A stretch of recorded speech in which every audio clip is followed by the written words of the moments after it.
Radio Claret América presenta Sediento de ti, la palabra, fuente de vida, con el sacerdote misionero claretiano Tony Díaz. Reflexiones diarias del Evangelio. Aquí iniciamos.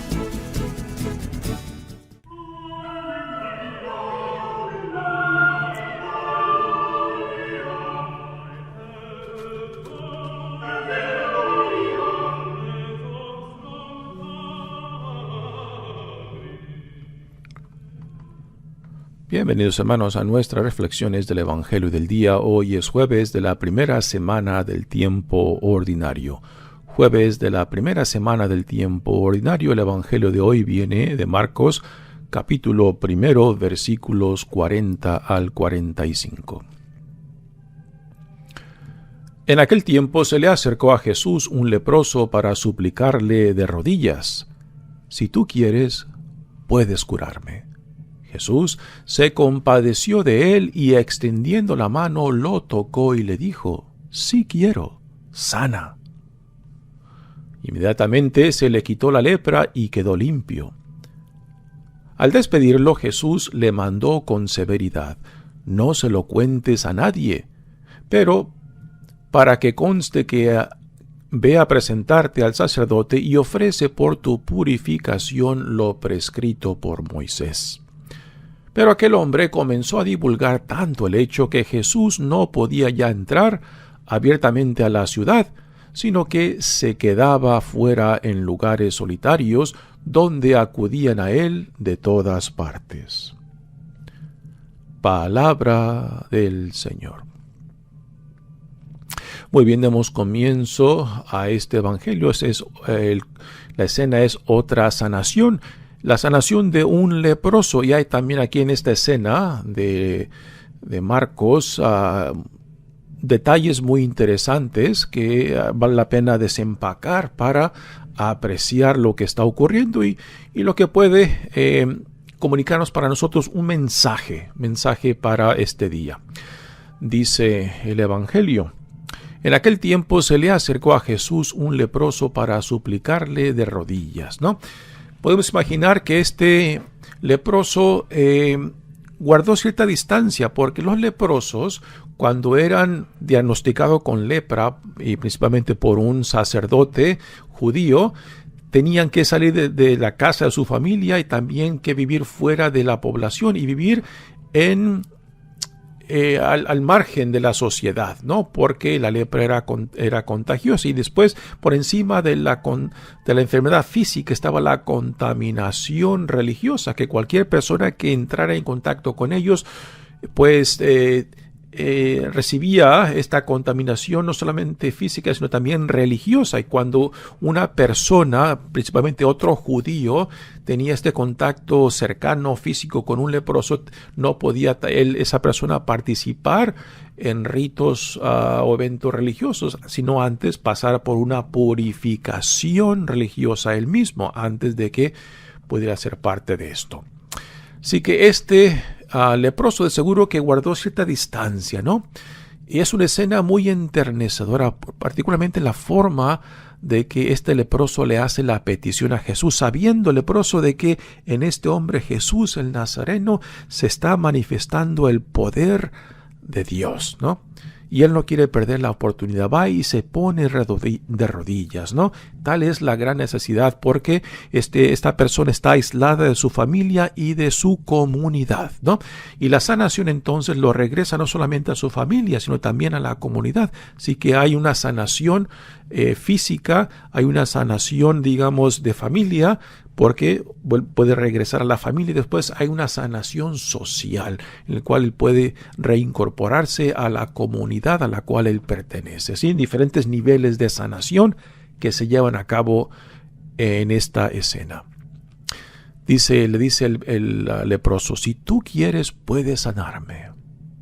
Qué palabras tan enternecedoras, ¿no? Y después la respuesta de Jesús todavía intensifica esta ternura con la cual Jesús responde a esta petición, ¿no?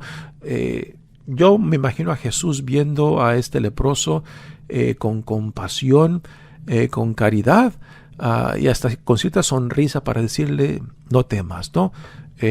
aún tú también eres hijo de Dios, ¿no? Y que Jesús le diga entonces, sí quiero. ¿Cómo que no? Claro que sí quiero, ¿no? Y después le dice, sana, ¿no?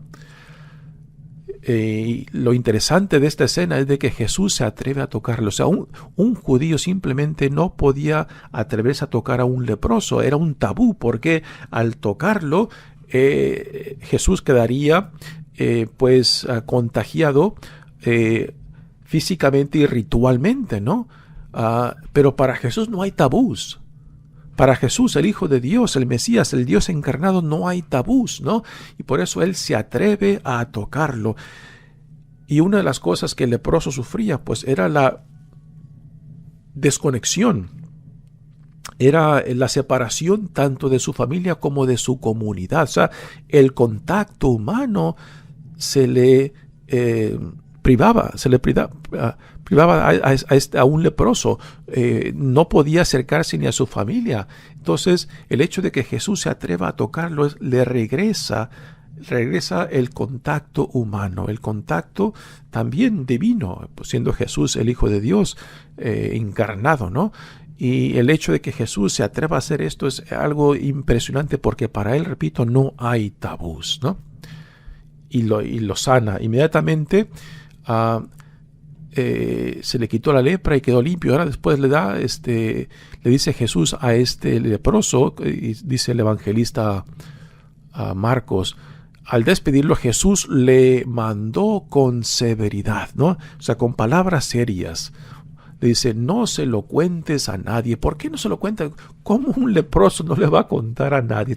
En cierta manera también las palabras de Jesús son como incrédulas, como decir, ¿en serio, Jesús? ¿Tú crees que yo me voy a callar la boca y no le voy a comentar a nadie que tú me has sanado, que Dios en ti me ha sanado, de que ahora me regresas a mi familia, de que ahora me regresas a comunidad? ¿En serio, Jesús? No le voy a contar a nadie, ¿no? Pero Jesús tiene un motivo, el por qué, particularmente en este evangelio de Marcos, ¿no? Lo que era el misterio mesiánico, ¿no? De que Jesús no quiere ser confundido en cómo Él se entiende a sí mismo con las expectativas del Mesías que eran común en su tiempo, ¿no? De un Mesías guerrero, de un Mesías religioso, monárquico, y Jesús no encajaba con esas expectativas. Por eso le dice, no se lo cuentes a nadie, porque cuando alguien vive una gracia como esta, una sanación, un milagro, pues después la gente que escucha esto se emociona por el milagro, pero no necesariamente por lo que implica este milagro, ¿no? ¿A qué nos llama este milagro, no? Y yo creo que Jesús tiene un buen conocimiento de las multitudes, que son muy caprichosas. Cuando se mencionan multitudes, esas multitudes te pueden levantar como te pueden aplastar, ¿no? Te pueden halagar como te pueden criticar. Te pueden aplaudir como te pueden apedrear. Y Jesús conoce muy bien los caprichos de las multitudes. Por eso él dice, no se lo digas a nadie. Pero, dice, para que conste, ve a presentarte al sacerdote, porque un sacerdote judío fue quien lo declaró impuro por la lepra. Entonces ahora se requiere de que otro sacerdote, o el mismo sacerdote que lo declaró impuro por la lepra, lo declare ya sano. ¿Para qué? Para que pueda regresar a la familia y a la comunidad y después ofrecer un sacrificio, una ofrenda por esta gracia que ha recibido de Dios en haber sido sanado de la lepra, ¿no? Así que Jesús lo envía para que haga esto. Y después el hombre empieza a divulgar, empieza a hablar, y después ocurre algo interesante, ¿no? Este hombre, cuando estaba leproso, tenía que vivir al margen de la sociedad, a las orillas del pueblo. Y si alguien se le acercaba por el camino, tenía que gritar impuro, impuro, impuro, para que nadie se le acercara y quedara contaminado por él. Y ahora Jesús, a causa de esta promoción que este hombre ya sanado está haciendo cerca de él, ya no puede entrar a los pueblos. Ahora Jesús se tiene que mantener al margen de los pueblos. O sea, hay un cambio. Jesús toma el lugar del leproso que antes vivía al margen del pueblo, porque él, por la popularidad y por las expectativas y por la emoción de la gente, él ya no puede entrar a los pueblos. Entonces él ahora tiene que quedarse a las afueras, los pueblos donde antes estaba el leproso, y el leproso regresa a su casa, a su comunidad, y la gente ahora va fuera del pueblo para ir en busca de él. Pero ahora me gustaría regresar a un punto interesante de esta escena. Yo creo que vale la pena regresar a la sanación del leproso, ¿no? Cuando el leproso le pide, le suplica a Jesús: si tú quieres, puedes curarme. Y Jesús le dice: sí quiero, sana. Bueno, la pregunta para mí que resalta en esto, bueno, ¿y qué pasa cuando cuando Dios dice: no quiero, no deseo que sanes? Porque no siempre Dios responde a nuestras necesidades, por más urgentes, por más reales que sean. Yo trabajé como capellán en el Hospital General de Los Ángeles, el hospital más grande del condado de Los Ángeles, donde veía de todo, ¿no? Veía gente moribunda, gente que sanaba, gente que no sanaba, gente que moría, y veía a veces escenas realmente milagrosas y otras escenas realmente tristes, ¿no? Y trágicas, ¿no? Y la gente siempre pidiendo y llorando a Dios para que los ayudara, para que los sanara. Y no todos sanaban, no todos recibían lo que pedían de Dios. Entonces la pregunta es: ¿qué hacemos? ¿Qué hemos de pensar cuando Dios nos dice no? Hemos de correr, hemos de abandonar, hemos de decir no te quiero, hemos de decir no creo en ti, hemos de decir tú no existes porque no hemos recibido lo que le hemos pedido, ¿no? Y hay mucha gente que, como lo que mencioné ayer, reduce a Dios simplemente a un Dios cual función es resolver sus problemas y sus necesidades, pero no es esta la función principal y fundamental ni de Cristo ni de Dios, de simplemente resolver problemas. Porque sabemos por la experiencia de que Dios no responde a todas nuestras oraciones según lo que pedimos. Entonces, ahí está la pregunta: ¿qué hemos de hacer cuando Dios no nos concede lo que le pedimos? ¿Hemos de agarrar nuestras canicas y decirnos ya no quiero jugar contigo? ¿O hemos de mantenernos en la relación a la cual somos llamados, ¿no? Porque si solamente pensamos de que Dios está con nosotros en las buenas, en tiempos de paz, en tiempos de que no hay ninguna dificultad, pues en esos tiempos todo el mundo cree en Dios, todo el mundo ama a Dios, todo el mundo confía en Dios. Pero son en los momentos de dificultad, en momentos de tribulaciones, en momentos en los cuales vivimos en la oscuridad, ¿no?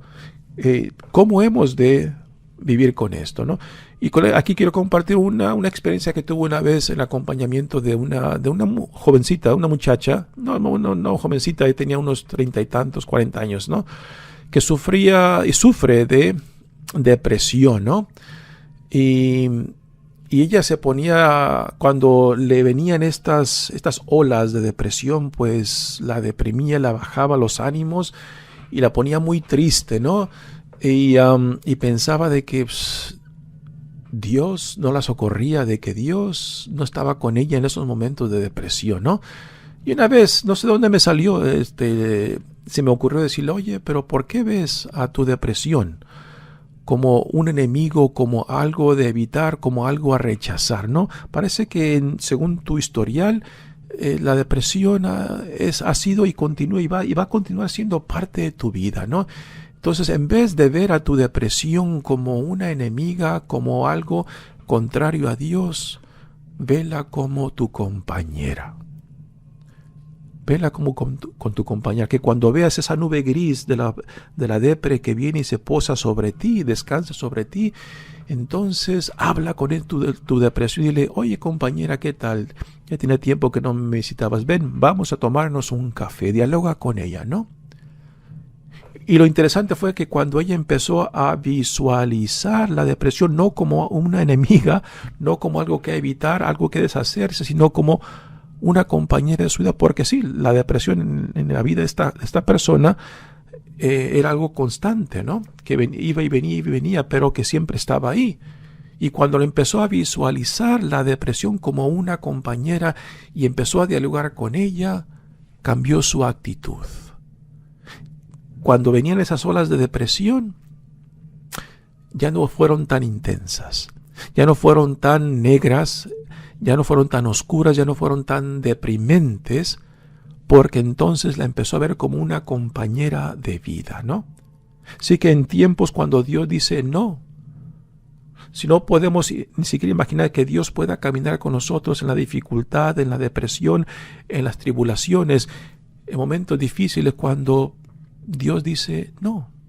Dios provee la gracia para aún en medio de todo esto, saber que no caminamos solos. Yo creo que esta es una posible enseñanza de esta escena, cuando uno se plantea la pregunta, ¿no? Y si Dios dice no, ¿qué hemos de hacer? Mi nombre es Padre Tony Díaz, misionero claretiano, a que Dios los bendiga. Radio Claret América presentó Sediento de ti, la palabra. Fuente de vida. Sus comentarios son importantes. Contáctenos en radioclaretamerica@gmail.com.